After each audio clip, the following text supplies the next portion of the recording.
Hi, today's passage is taken from Matthew chapter 21, verse 12 till 17.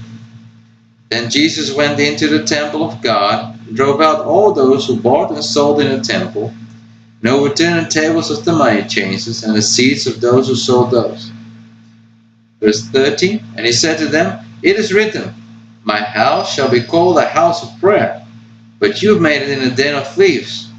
14, then a blind and a lame came to him in the temple, and he healed them. 15. But when the chief priests and scribes saw the wonderful things that he did, and the children crying out in the temple and saying, Hosanna to the Son of David, they were indignant, and said to him, Do ye hear what these are saying? And Jesus said to them, Yes, have you never read, Out of the mouth of babes and nursing infants you have perfected praise. 17. Then he left them, went out of the city to Bethany, and he lodged there. I like to especially focus on verse 13. And he said to them, It is written, My house shall be called a house of prayer, but you made it a den of thieves. Jesus says that his church should be called a house of prayer. Now just think about that. Today when I go to a church, how many of the churches are really praying churches? Can we call ourselves a house of prayer? You see, Jesus came to cleanse the temple. Why? Because it wasn't a house of prayer. Instead, it was a house of teaching. It was a house of traditions. It was a house of religion. It was a house of rules. But there was not the spirit of prayer. You see, when there's a spirit of prayer, what will happen? We see in verse 14 that Jesus said, Then the blind and the lame came to him in the temple, and he healed them.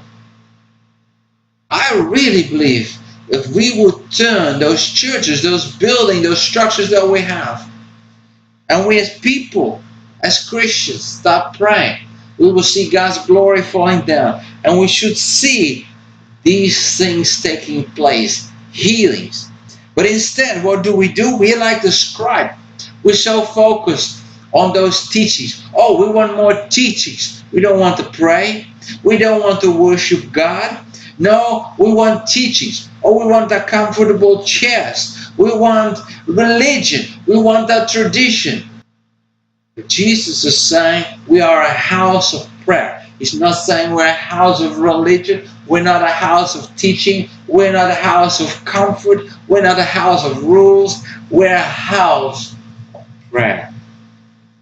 Let's turn our churches into houses of prayer so we may see God's glory increase and we see healings happening and people get healed of broken hearts. People get healed when they're lame. People, the sick, will be healed and recovered. We will see God's glory manifest in an amazing way. But to see that happen is we need to change our churches from the traditional churches, from a religion churches, from a houses of tradition, houses of religion, houses of teaching. We need to change it and make it houses of prayer, where we start praising and worshiping our Almighty King, our Almighty God. Hope this inspires you, and hope it will inspire to turn our churches and make us people of houses of prayer. Thanks for listening. God bless.